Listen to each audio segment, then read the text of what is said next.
and we're going to seize firearms from this residence because we have probable cause to believe that Troy has firearms in this residence. Oh, not at all. Okay, just shut up. They can go. And then all the things that he used to tell me that he used to do when he was in prison too, and he's like, oh, you have no idea, I have painted in the blood of men. Why? What type of audiobooks do we listen to? The serial killer ones. The serial killer ones? And the psychology of lying. I am sorry, it is really difficult to be hearing all the stuff that they're saying about you, everything that I am remembering about you. Mums often claim they can read their children like a book and to an extent can tell what they're capable of. But for Troy Driver's mum, her son's story took a horrifying plot twist she never saw coming. As she faced headlines of Naomi Irian's abduction, she was forced to confront an unthinkable truth. The monsters aren't strangers, they're the boys next door. On March 13, 2022, Casey Valley contacted the Leon County Sheriff's Office with distressing news. His 18-year-old sister, Naomi Irian, had not returned home since leaving for work the previous day. Despite multiple attempts to reach her and checking her bank account, there was no signs of activity. In a later interview, Casey, her brother, recounted the events leading up to Naomi's disappearance. And so she would typically show up at the Walmart parking lot here in Fernley at about 5 in the morning. The bus picked up around 5:15, between 5:15 and 5:20, I believe. She would sit there for 10, 15 minutes, whatever it was. And she would just scroll on her phone for a little while. And as far as I know, at that point, she went to work. So the next day I wake up at 6:30, 7 o'clock in the morning. She's not home, which is not unusual, right? Because she works so early. It did seem kind of weird to me because I didn't really see a whole lot of evidence that she had been home that day, but that wasn't really super unusual either. I started reaching out to her at that point, but I wasn't hearing anything back. As Sunday night approached with still no word from Naomi, Casey decided to stay awake and wait for her return. When she did not appear, he reached out to his mother and Naomi's friends, hoping for news. To his dismay, no one had heard from her since before Friday. And so I called the police and I attempt to make a missing persons report. The dispatcher said that the deputy was going to come to my house and take the report in person. Rather than that happening, the deputy calls me 2 hours later. He calls me at about 11:30 at night. And I tell him what's going on, and he's like, listen, I'm not going to put out a missing persons report on this. 18-year-olds, she's 18, she can do what she wants. You don't have really any evidence to show that anything happened, blah, blah, blah. I was like, well, this isn't normal for her, because if she didn't come home today, then she probably wasn't even at work today. I don't know what happened. And she's not answering any of her friends or anything like that. And all of her Snapchats from everybody, she's Snapchat a lot. All of her Snapchats from everybody were, not delivered and stuff like that. So it just seemed completely a red flag to anybody that knew her. And this deputy refused to make a missing persons report. Frustrated by the lack of official assistance, Casey took matters into his own hands. The deputy kind of got in my head a little bit, kind of gaslit me a bit about, she's probably fine, blah, blah, blah, all this stuff. My girlfriend at the time, Nikki, she and I were talking, and she had the idea of, well, we should just go to Walmart and see if they'll let us look at the security footage and just see if she even showed up to work on Saturday. And so that's what we did. She and I went over there. We tracked down the security people who were following shoplifters out in the store and told them what the situation was, and they were pretty sympathetic. So they brought us into their little security shack. It took us like an hour and a half, maybe 2 hours to just find the right footage, the right angle where she normally parked. But I could recognize her car. She was driving a 1992 Mercury Sable. There's not a whole lot of those left on the road these days, but it's pretty distinctive even in a grainy video. I was like, and the time matched up with when I thought that she would be showing up, and I saw the car pull in there. And we're watching this at like 4 or 5x speed. So we watched the car pull in. I was like, oh, that's her car, almost for sure. And before we get the video stopped in order to slow it down, the car leaves again. And I'm like, what the heck? On March the 12th, 2022, at 5:09 a.m., Naomi had stopped in the Walmart parking lot and stayed in her car. Not long after, a man emerged at the opposite end of the lot, observing her vehicle for several minutes. He then made his way towards her car and reached the driver's side. In a swift movement, he entered the driver's seat and drove off. Alarmingly, Naomi remained in the vehicle during the entire ordeal. Overcome with fear upon witnessing this through the surveillance video, Casey promptly contacted the sheriff's office to report the incident. At that point, I called the dispatcher again, and I tell them that I have, potential evidence of kidnapping of my sister, and they send the same deputy that I talked to the night before on the phone, and he shows up about 20 minutes later. And at this point, we have some more video identified, and we have video of the guy standing there looking out from the sidewalk and circling around and going into her car. The police officer sits there and looks at it, and he says, I don't know, this looks like a deal to me. I was like, my sister did not do drugs, and he was just trying to cover his own ass, right? Because he didn't take my report the night before. Basically, he tells me, well, I'm not going to file a missing persons report right now still, but we'll put out a bolo, be on the lookout for her car. I was like, okay, I'm not really happy with that, but if that's what you're going to do, that's what you're going to do. Although Casey uncovered significant evidence suggesting that his sister was in grave danger, his repeated pleas for help were dismissed, leaving him in deep despair and feeling utterly isolated.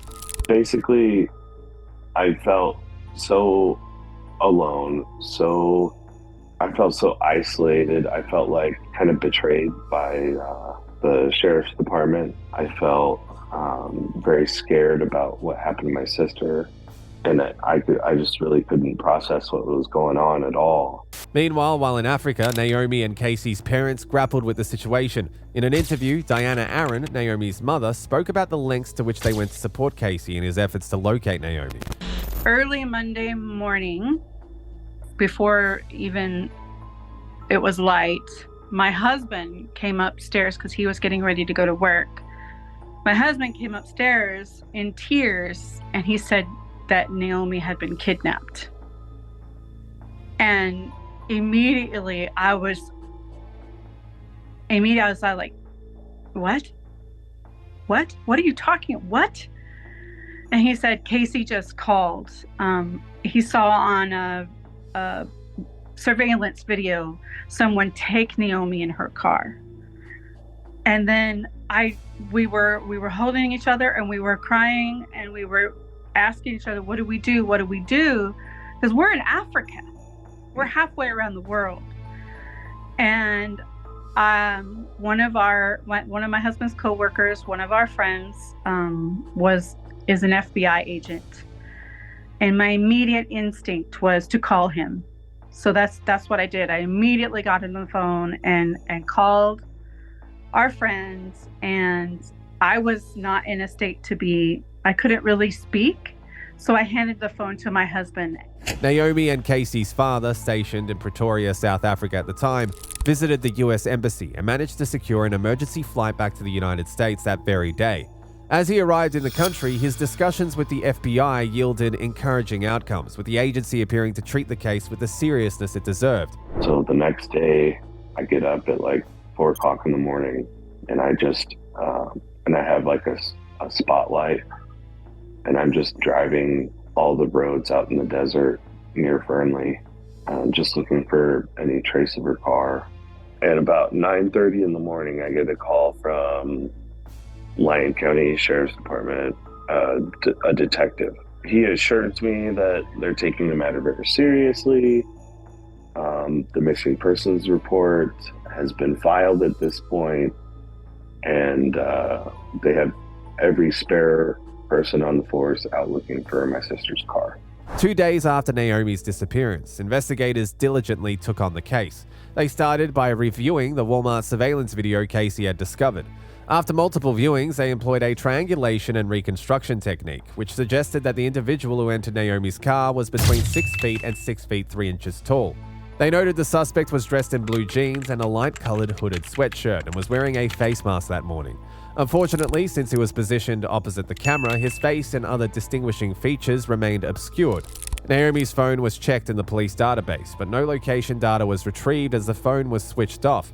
With just one unclear CCTV image and an unidentified suspect, the investigation commenced by conducting an in-depth background analysis of Naomi Irian. Casey contributed by providing comprehensive details about Naomi and their family, revealing that Naomi was one of 7 siblings who had relocated to the US only a year prior, having previously lived in sheltered communities in Russia, Germany, and South Africa, due to their father's employment with the State Department. So she kind of just wanted to come over here and get a feel for what it was really like to be in America and what it was like to be an adult. I was gonna move out, but then my brother was like, oh, what if you just pay me then rent out the rooms in the house and then you can live here. Ooh. And I'm like, oh, that actually sounds pretty sick, I'm not gonna lie. And I would get to stay here. It's a place where I'm comfortable, a neighborhood that I know, easy to get to my work, It's a pretty good deal. It'll be interesting. Kind of get away from the parents, have a little bit of freedom. And the first thing she did when before she even really got here actually was get a job. And she started working for Panasonic. To gather more information, investigators sent officers to trace Naomi's typical commute to work, checking surveillance footage from various locations along her route. While they found no overt suspicious activities, a notable discovery was made during the review of footage from a gas station where Naomi had made a stop for snacks. The video captured her wearing a grey sweater, a blue Panasonic t-shirt, and grey joggers. Officers captured a screenshot from this footage and sent it to the investigators, marking potentially the last visual record of Naomi before her abduction. The investigators then released Naomi's description along with this image to the media, asking the public to keep an eye out for the missing 18-year-old. As news of Naomi's kidnapping spread, Casey organized multiple search parties, and the community in Fernley rallied to support the family in their search efforts. The ladies in the local area in my son's neighborhood established a meal train. So we had meals made for us. So our job was to find her. And that was our full-time job. And my husband was out there with the FBI every day. And my son was out there searching the desert every day. We didn't stop. Despite circulating Naomi's photos and information, investigators initially turned up no significant clues. However, upon examining Naomi's devices, they stumbled upon their first clue. Naomi had gone out with a man just a day before her disappearance. She had mentioned this date to Casey, recounting a visit to a thrift store where she believed everything was unremarkable, yet perhaps it wasn't as innocent as she thought. Furthermore, investigators learned that Naomi had reported workplace harassment. Her workplace managers confirmed awareness of these complaints, claiming they had addressed the issue within the company. Ultimately, this avenue of investigation led nowhere. It was about this time that the Leon County investigators revealed a startling development. Have you approached it at all? So I went up to it just to make sure nobody was in it, and that's it. All right. Did you see any shoe impressions? No, so I did walk around it just to look at all angles, make sure nobody was in, tucked in or anything. But I was driving all over looking for it, and as I was getting off here, I saw it sitting there. They discovered Naomi's vehicle abandoned in an unsealed lot adjacent to a paint manufacturing facility, located just half a mile from where she was abducted. While this discovery was significant, there was no trace of either Naomi nor her kidnapper. However, hope persisted as the vicinity where Naomi's car was found included numerous retail outlets equipped with CCTV. Investigators promptly requested and began analyzing hours of footage from the day of the kidnapping.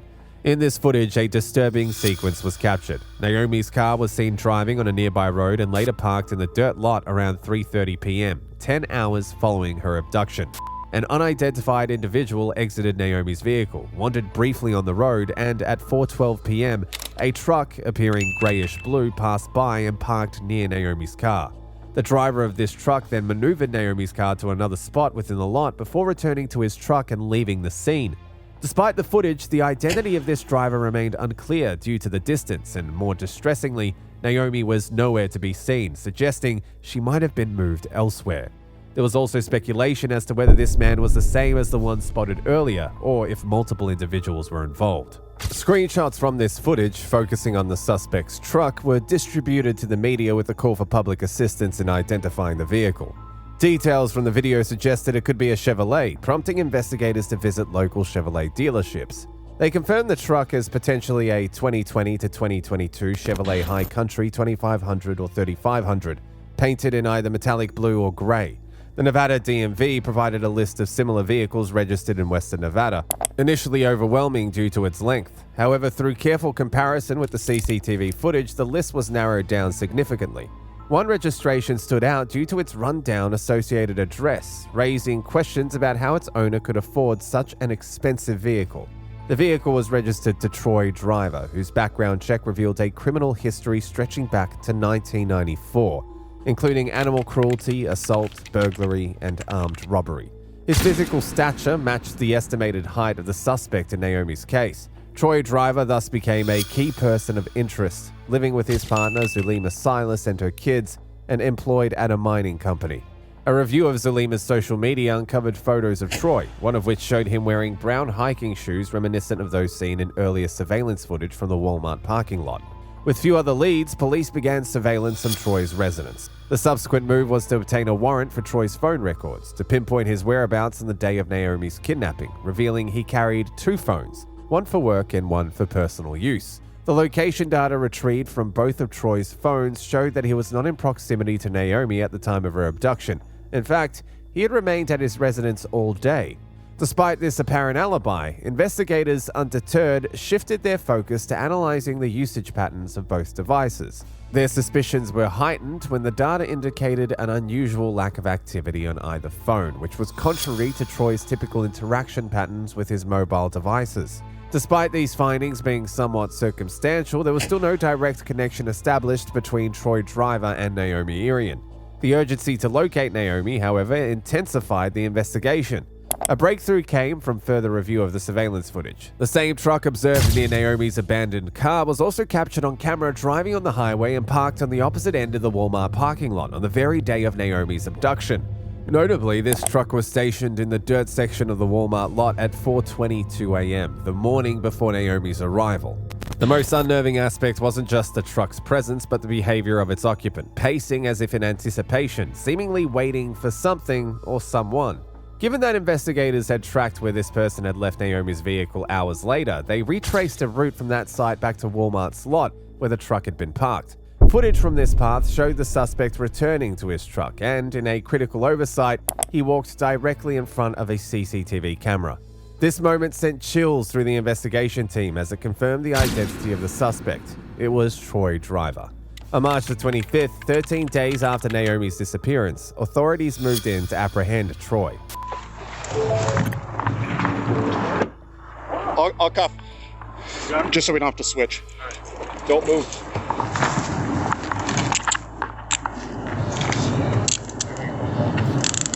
Troy Driver? Yes.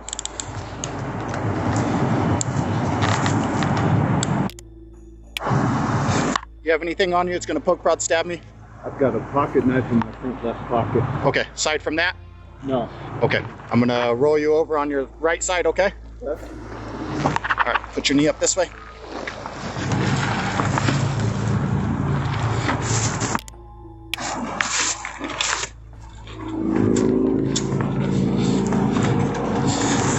Whoever's going up to that building, tell them I'll come up with the warrant here shortly. Okay.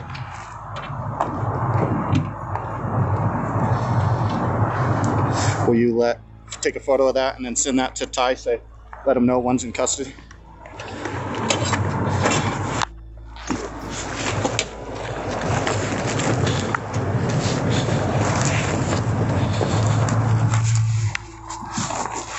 All right, let's roll you over to this side.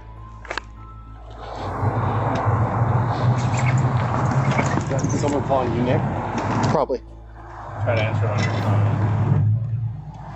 You want to finish searching? Okay. boss speaking. Hey. We just got him in custody. Yep.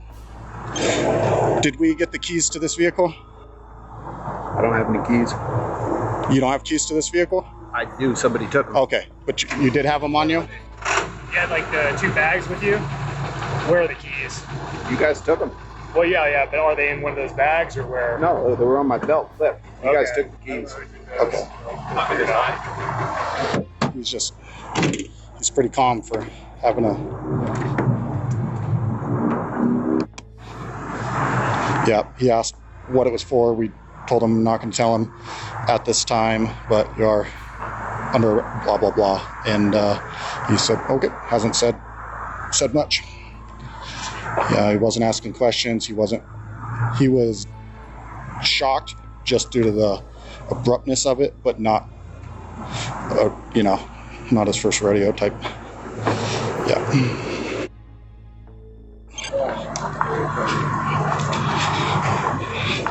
So there's your truck keys, correct? Okay. What's that go to?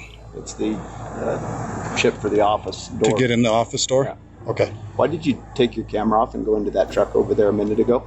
I didn't take my camera off. The camera was sitting on the top of the hood right here when you went over into that That was truck. to crawl back under and grab a tracker. Yeah. 'Cause I couldn't fit with my gear.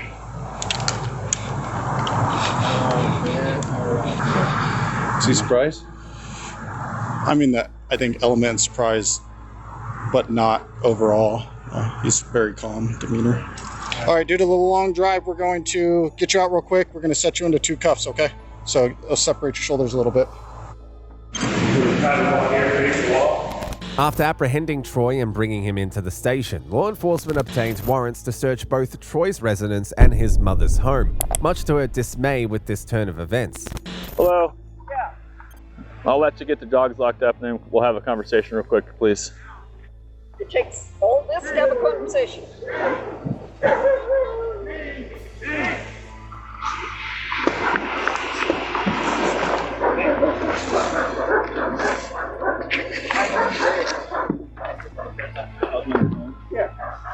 And then this is Detective Owner. He's got a search warrant for your residence. So who else is inside besides you 3 and the other little girl? That's it. Just the 4 of you guys? Yeah. Okay. How's it going, guys? Can we come on in and make sure there's nobody else in here, and then we'll talk to you on the side and we'll get what we have to get going, okay? There's nobody else in the house? Ooh, Okay. I answered that. Yeah. Sir, could you come over here with me? Yeah. Rhonda, what do you... Do I need to take it off to make you guys not me? Come over here, please. Come over here, please. We'll secure it real quick while we're talking, if you don't mind. Just leave it. Hey. Just leave it. Put your hands behind your back. Oh, come on, I can't. I've got wrecked shoulders. As best you can. That's it. Are you good with them? Yeah. I have a CCW. We know you have a CCW. You don't have any weapons on you, do you say? Sure. Do you have any guns or anything on you? No. Okay, thank you. Rhonda, can we go talk, where's a good place where we can talk outside for a minute? The back porch, I guess. No, let's just, that's fine. You're gonna trash our house like you did the other No. Okay, can we Come on over here. copy of the search warrant, As soon as we get somewhere, we're gonna have you sit here and look at it. Actually, let's just go over here by this trailer. I've got really bad knees and I've been up all day. I'd like to sit on that. No, we have to be safe. I understand you guys aren't happy about us being here, but we have a job to do. So do I need to say I'm not going to say anything without an attorney? Wait, we just want to explain to you. We're not here to question you. You're not under arrest. You're not a suspect of anything. We're trying to explain to you guys what's going on. Oh, we know. I talk to my son every morning. Let's just stay down here for a minute until they get the house cleared. So here's the situation. We have a search warrant signed by a judge that allows us to look for firearms, okay? And we're going to seize firearms from this residence because we have probable cause to believe that Troy has firearms in this residence. Oh, not at all. Okay, just shut up. They can Okay. go. They're not going to. They don't believe us. Nobody's in there. You think you're going to believe us if Troy has no firearms here? Hey, can you hang out too? I'm going this way. Okay. After that, we need you to stay somewhere with us. Okay? Need what? Can you keep the 2 children occupied on the side for a few minutes? Quick question, I want to know. Sure. Why do I take in our firearms? Well, we have probable cause to believe that Troy has firearms over here. But you don't. If they're registered to us, you're going to take them. Well, we're going to take them to the lab and see if there's any DNA or fingerprints that belong to Troy on any firearms in this residence. Okay. So if there is some, and you would tell us about it now, we don't have to search the house and tear everything apart looking for anything. There isn't. What do you mean? Tell you what? Well, how many firearms are in the residence? Altogether? Counting the 22? Yeah. I mean, we got the rifle, the shotgun, and we put them all locked up because we had the kids here. We didn't want guns out when the kids were here. Okay. And that's it. We have the one you took. We have your 44. Yeah, and a shotgun and a 22. Do you have any other firearms in this house? No. You're welcome to look. Just don't trash my house. Well, we're going to search outbuildings, trailers, everything. Okay. Well, no, we have the guns because those kids are here. I got the shotgun, the 22, and a gun that doesn't even work in the 2-horse trailer. Okay. It's locked up there. Okay. Is there any other firearms, sir? We answered that. There are no other firearms. Asking. I know you're not happy with the police and about this whole can I just situation. answer a question once? I mean, do I have to be? Yeah. I'm not unintelligent. I understand what you're saying to me. I answered. And you have to understand that people are dishonest with us all the time. So forgive us if we ask the question more than once. Dishonest. No. Okay. Well, and you're more than welcome to go search our house, but please don't trash it. Well, we don't want to. There's no need to. Okay, let me ask you something. Did Troy bring firearms over here in the last 2 weeks? No. No. Okay. I haven't even seen him that way. No, he came over. Well, I was shooting horses. So Yeah. I might have missed him. He came over and helped me with something. I can't remember something I needed help with.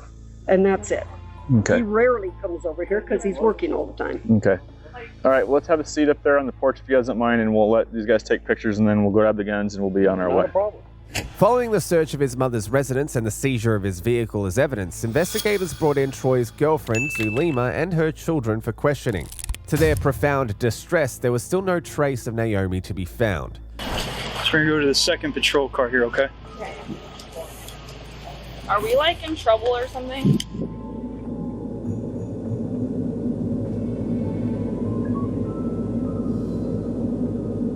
Were you actually like in the shower? Yeah, I wasn't, but I had my phone was connected to speaker, so I was playing music, and like I thought it was just me and my brother home, and I thought I heard a bunch of yelling, and I was like, let me check just in case, and I opened the door, and they were all standing outside the bathroom, and I was like, what the heck? And they were like, get on the ground. Yeah. No, I'm just bored. No, I want my phone.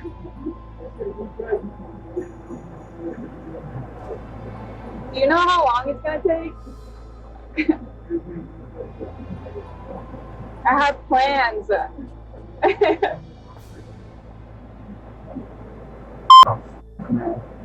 Am I really gonna get arrested right now? I'm really getting arrested right now. Wow. Wow. I don't know if it's anything worth checking, but I cleared it. There was no visible bodies. Yeah. Nobody armed. I understand that. We're going to have one of the investigators come speak with you right quick, okay?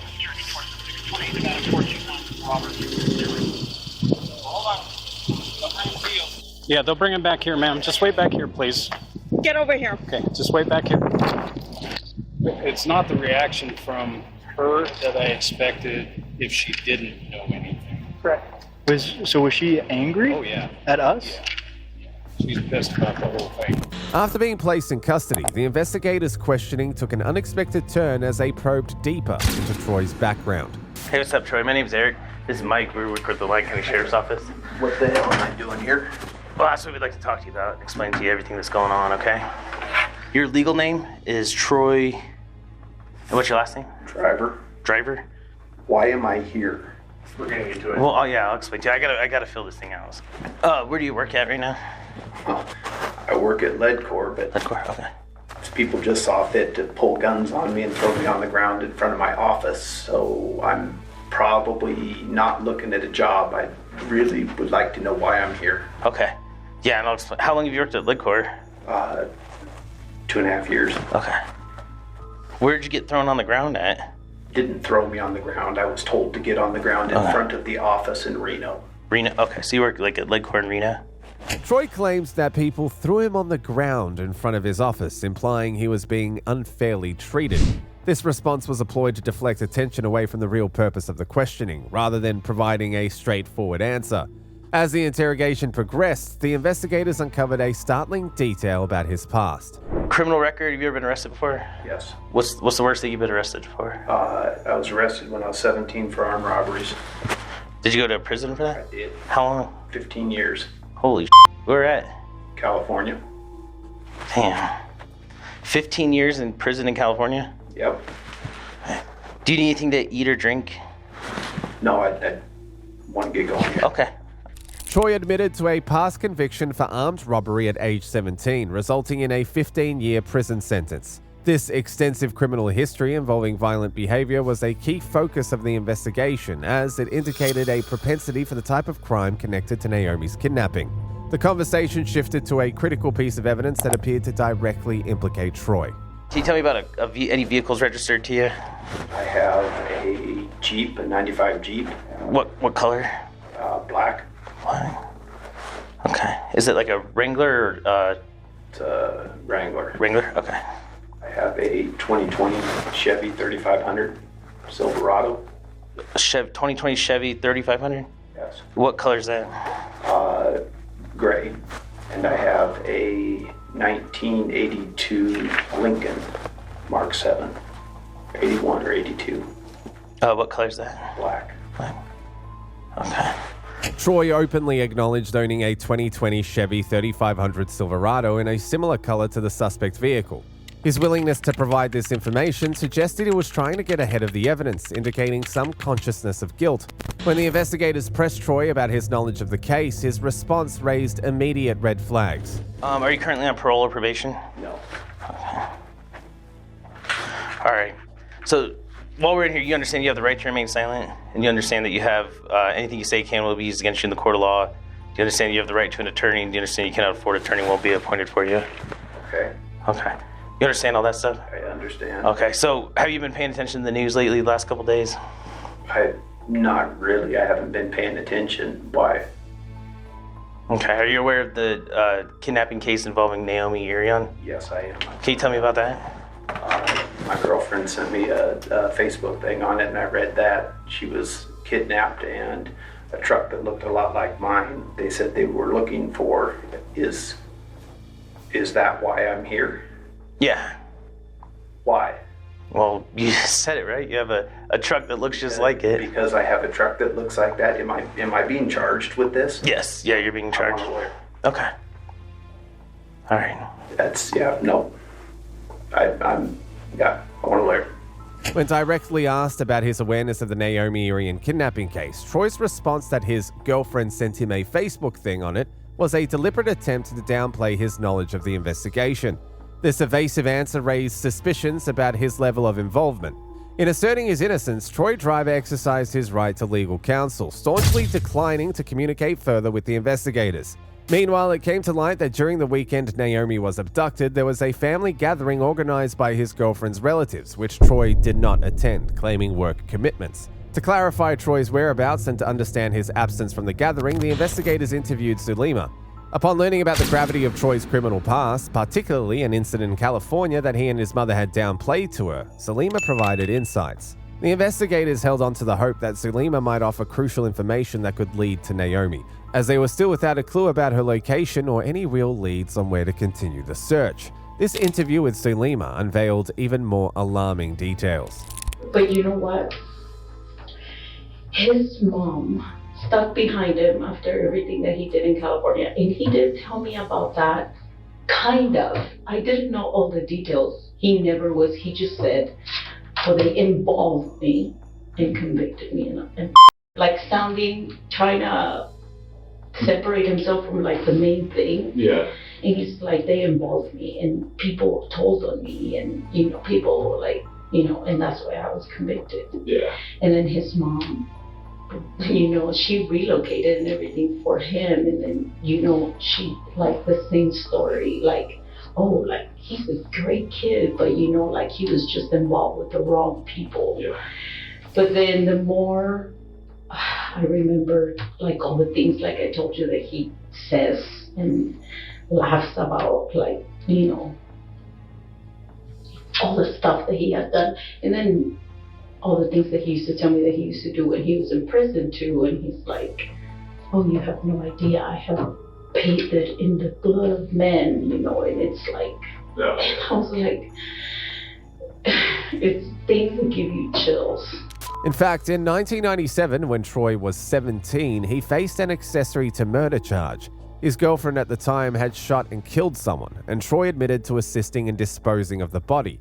This incident, however, was not the only troubling event linked to Troy. In March 2021, a year prior to Naomi's disappearance, he was suspected in a case involving allegations of abuse and inappropriately touching his 16-year-old stepdaughter.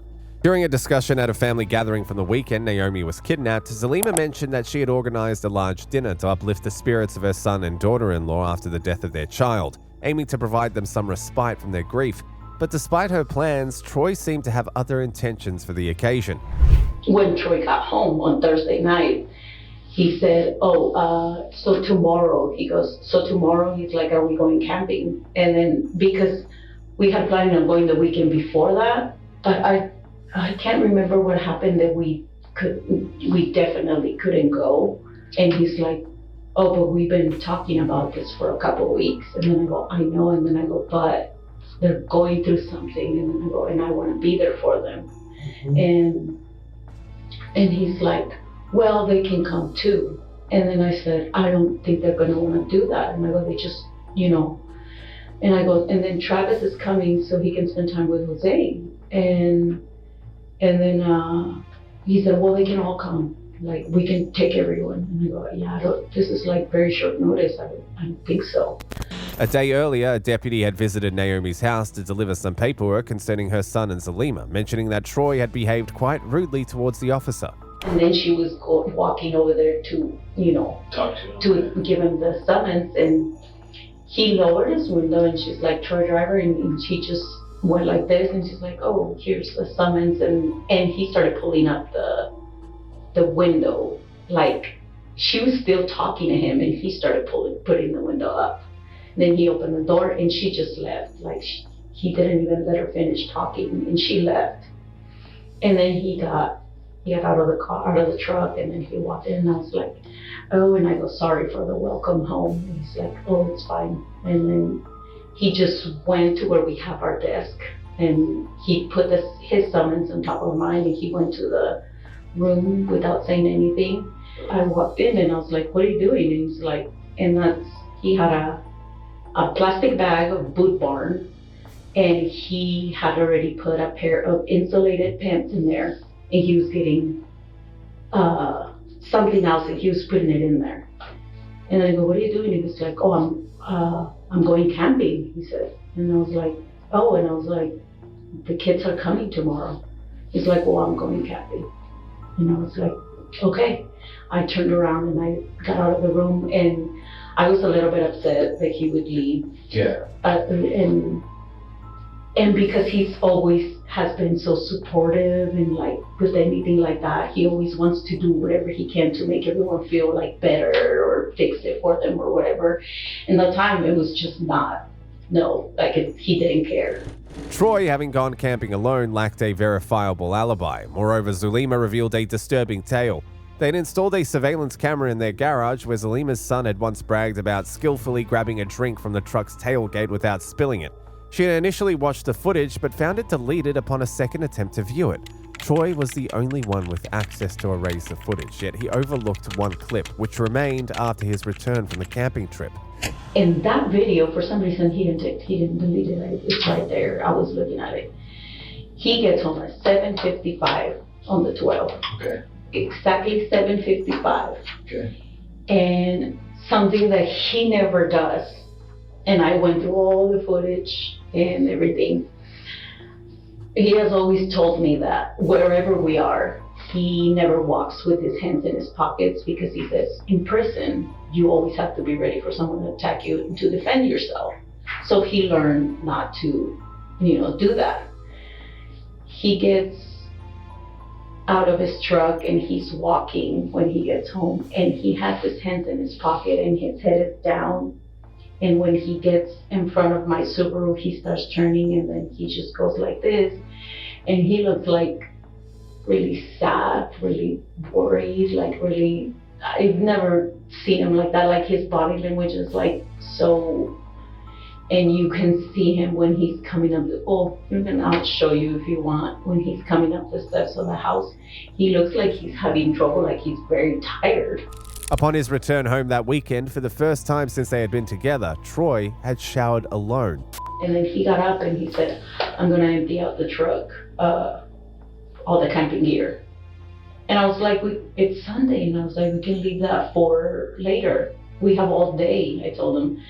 And then the next day, he didn't have to go to work because we were gonna go to Alonso's court. And I was like, we have like all this time in the world, like, and me and him, we watched a show together, a series, and we watch an episode in the morning and one before we go to sleep. And I told him, let's watch an episode of Walking. He's like, no, I gotta clean out the truck. I was like, okay. And you can see him in the video going to the truck, and then he forgets the keys, then he comes back, then he goes back, and he unlocks the truck and whatever, but he doesn't take anything out. He doesn't do anything with it. Shortly after Troy deleted all the videos that would have depicted him cleaning the truck, an action which bewildered Zulema, they discovered upon recovering Troy's truck as evidence that it had been fitted with new tires, a detail which they inquired about with Zulema. It was discovered that Troy had insisted on changing the tires after claiming one was flat, yet Zulema, who had been driving the truck, didn't notice any such issue. Moreover, all videos that could have confirmed the flat tire were deleted, adding to the suspicious pattern of erasing footage. Zulema had also disclosed that Troy stated a local tire changing service in Fallon didn't have the right tires in stock, but a place in Winnemucca did. Consequently, they made a nearly 2-hour trip to Winnemucca for the immediate replacement.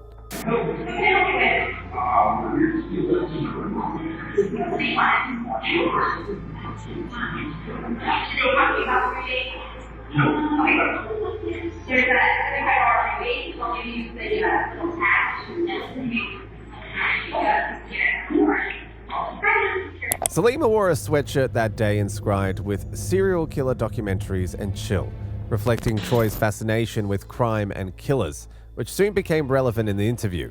With all this suspicious behavior in mind, investigators finally addressed the real reason for their presence, the still missing Naomi, hoping Zulema could assist in finally locating her. So, how about when the media hit with this kidnapping? How close were you following it? Not that close. I saw like 2 different posts, and out of the 2 different posts, the last one, the second one that I saw, I sent it to him because I think that's the one that had the picture of the truck. And I sent it through Messenger, and he didn't reply there. He called me back, actually. Because it was like 4 something, and he was leaving the office, and then he called me back. And then he's like, what is that? And I was like, oh, it's that girl that's missing. Apparently, I told him, and I go, did you see? And I go, it has a truck that looks like ours. And then I was like, no. He's like, I can't see it. I can't look at it because I'm driving. So when he got home, I opened the thing, the post, and I showed him, and I go, look, and then I go, and then because I had been driving the truck that week, I made the joke, and I'm like, did I kidnap this girl? And he's like, don't be joking like that. He goes, don't even be saying that. And I was like, okay, I'm sorry. Was it like a serious reaction? Yeah, and I was like, oh, sorry, And then when I showed him the other one where the suspect is seen, when he's walking back, and you can see his face that is black, and that's when he made that joke. He's like, oh, it looks like it's one of your people. And I was like, oh God, I hope not. And then I go, because, this is like really bad. After the incident, Zulema noted that they never spoke about the kidnapping again. However, she observed that once images of the truck began circulating in the media, Troy exhibited signs of nervousness about driving it himself, often requesting Zalima to drive instead. This behavior suggests that Troy might have traveled to Winnemucca to replace the truck's tires, possibly out of fear of being recognized for the images linked to the crime. Additionally, Zalima disclosed that Troy had an odd interaction with her stepdaughter, who was employed at an automobile company on USA Parkway, coincidentally taking the same bus route as Naomi. How'd that conversation go? He was asking how's work going, how does she like it, and he's like, do you like better driving or taking the charter? And she's like, she's like, I would like better to be driving. I don't like being around people. She goes, he goes, but it costs too much. She goes, it's especially now. She goes, it costs too much. And she's like, and he's like, oh, is there like a lot of people? And then, he had asked, do you guys have, because for some reason they leave the Panasonic charter parked there at the Safeway, but the Tesla one, it drops them off and it goes back. But the Panasonic, they leave it there. Yeah. And then he goes, so wait, do you take the Panasonic or you take a different one? And she's like, a different one. He's like, it's just not there. Did he ask anything else about him? No. Okay. Or not that I can remember. When did that conversation take place? About a month ago, probably. Okay. It became apparent that Troy's actions were premeditated, having been planned over some time. However, the investigators were still puzzled by whether Troy was acquainted with Naomi or the circumstances under which their paths might have crossed. The overwhelming thought that the man she loved could be responsible for such a terrible deed was too much for Zalima, leading to her emotional collapse. Do you need a minute?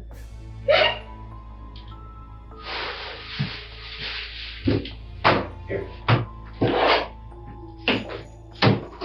There's some Kleenexes right there for you. Why? I imagine you're heartbroken, like you confided in them, in him, you shared your life with him. Zalima proceeded to recount how she first encountered Troy through the Ashley Madison website, thereby reinforcing the investigators' pre-existing suspicions about him. He asked me if I wanted to meet in person, and I said yes. And he told me that he was going to stop at Taco Bell. Mm-hmm. And he asked me what I was driving, and then he told me that he was driving a lead core truck, and I met him there. And that was where? In Winnemucca. Winnemucca. And we drove out to Rose Creek. To Rose Creek? Okay. Yeah, I don't know if you know where that is, but it's outside of Winnemucca, and it's like the rural area, like that's where all the ranches are.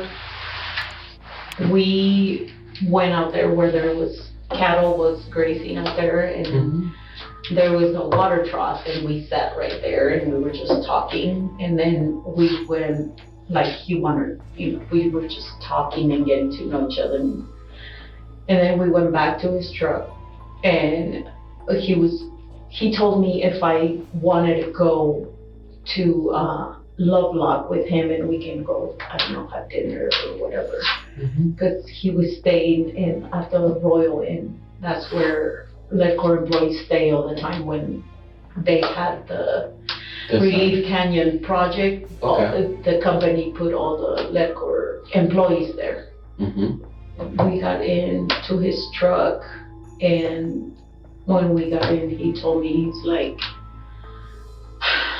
I could have killed you and no one would have known.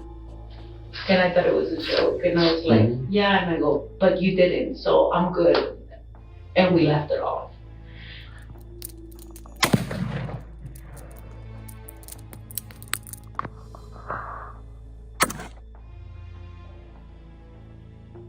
Did you hear it? No. You. Hi.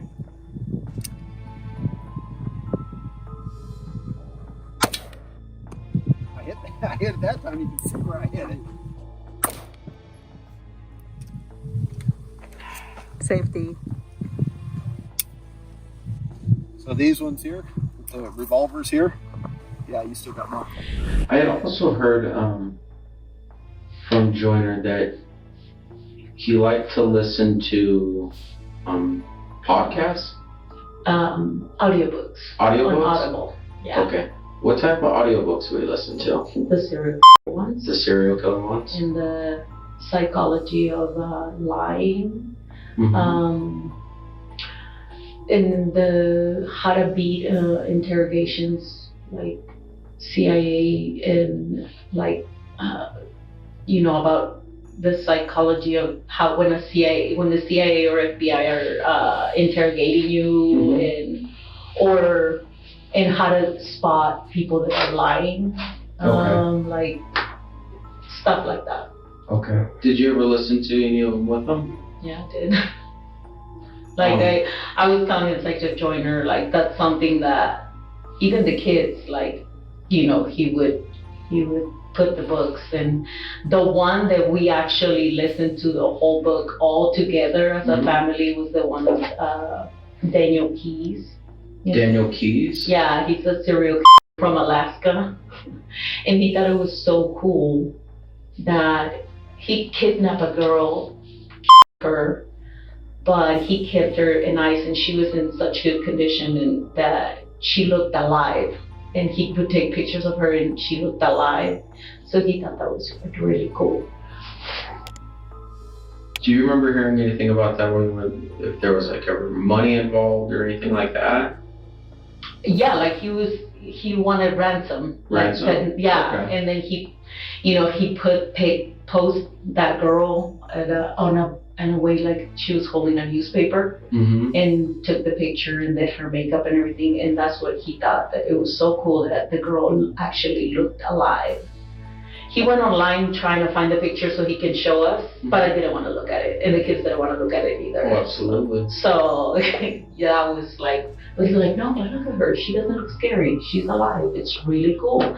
This guy was really smart. As Alima continued to share more concerning details about Troy's behavior, the police finally gained insight into how Troy might have come across Naomi. When he worked in Utah, he stayed out there for a while. He had a couple of women that he was with out there. Okay. Did he ever say who they were or anything like that? Or, no. I don't know, about social media? Did he ever have them on social media? Not that I know of. Okay. Not that I know of, but he did tell me that he met them on Ashley Madison, that one where I met him, that one website, and he told me that he had met a bunch right there. I don't know that he went out with all of them, or he didn't tell me, but he did say that the two in Utah, he met them there. Okay. Now when we met, and then we actually started getting serious. After I met him, like, I think a month after I met him, I deleted completely my Ashley Madison account. Okay. And I learned about that from my cousin in California and my sister. They told me about that. And then when I got separated, that's why I got into that app. And then my cousin and my sister were still on it, and I was with him for about 6 or 8 more months after. And my I don't know if it was my sister or my cousin, they sent me a screenshot of him still being on the app. Now, did it show if he was active on the map? Or it did, and I asked him about it, and I go, why? Because we had said that we were going to be exclusive. And he told me, yeah, that was it. And I asked him, why did he still have the app? And he said, it was just for fun. He said it was fun to see the kind of women that wanted to be with him. He's like, but I'm not responding. He's like, it's just for fun. Troy Driver's profile was active on dating apps, a detail investigators were aware of, given that Naomi also used dating apps to meet new people. This connection might explain how Troy became acquainted with Naomi. As investigators delved deeper with Zulema, discussing Troy's disturbing interests, they uncovered further evidence suggesting his involvement in Naomi's kidnapping. Did he ever talk about if he would have done something, how he would do it? Oh my God. When I lived in Winnemucca, I had 2 clients that I used to clean their houses for. Those were the clients that I had for the longest time. I cleaned their houses for almost 7 years. Okay. The mom's name is, she owns in Winnemucca, double check. And her daughter is, and her husband, they owned a crushing business in Winnemucca. In December, they said that she committed this past December. Her mom, my boss, she believes that he because he asked her for a divorce. And when I was going through my divorce, had told me, get your part, like get your half. So I was very upset when they said that she committed suicide.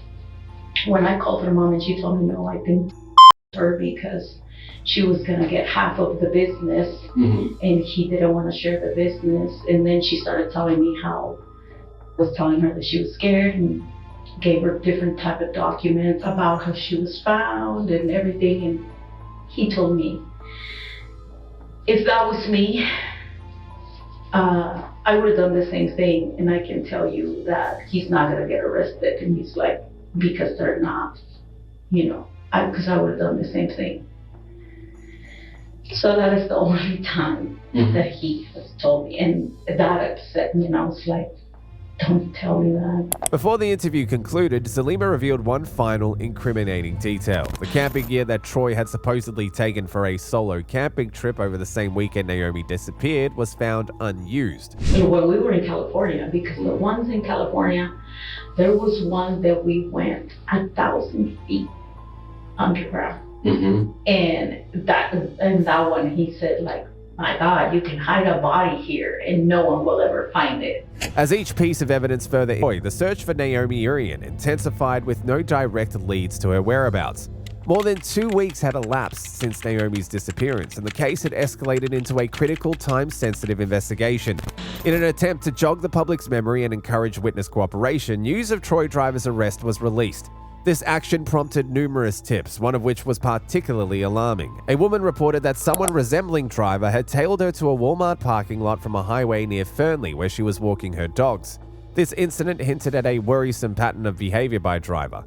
Moreover, a tip from a co-worker at the Relief Canyon mine detailed that Driver had arranged for an excavator delivery about a month prior to Naomi's disappearance. The excavator was to be sent to an address Driver specified, located 16 miles away at the Buena Vista Iron Mine.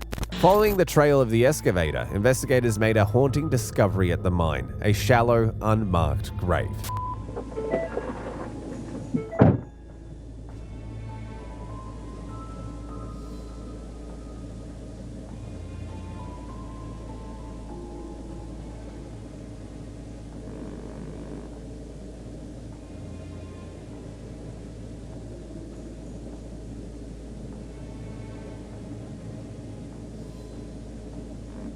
On March 29th, over 2 weeks since Naomi vanished, a shallow grave was discovered with human remains. 2 days later, these were confirmed as Naomi Irian. The examination showed she had been shot in the head and chest, with the latter shot occurring after she was placed in the grave, along with signs of assault. Tire tracks at the scene matched those previously on Troy's truck. Witnesses reported seeing Troy handling an excavator alone in a remote part of the mine, roughly a month before Naomi was taken. Messages from Zulema's phone shed light that Troy had spoken about needing an excavator, hinting at a premeditated plan. The extent of Zulema's awareness of his intentions remained unclear, but it was apparent that Naomi was not a random choice. Troy had likely watched or tracked individuals to carry out his plan. In the following weeks, investigators closely collaborated with Zulema, who, despite her shock and drastic life changes, supported the investigation. During one such meeting at her place, an unexpected call from Troy was intercepted by the investigators, documenting their conversation. And I don't know if you can respond to me, but are you being honest with me? It's like I've been going through the past 2 weeks, 3 a month, What? So, baby, these calls are recorded. They're going to portray me as guilty, and I'm never going to get out of prison. I mean, how can you say that? Like, if you're innocent, like, I'm pretty sure it could be proven. You are what I have for strength right now. Hearing you say that you don't know whether or not I love you, that's really difficult. Well, I am sorry. It is really difficult to be hearing all the stuff that they're saying about you, everything that I am remembering about you. And I want you to know that they've been asking me to talk to them, and I'm sorry, but I am going to talk to them about everything that I have experienced with you. Okay?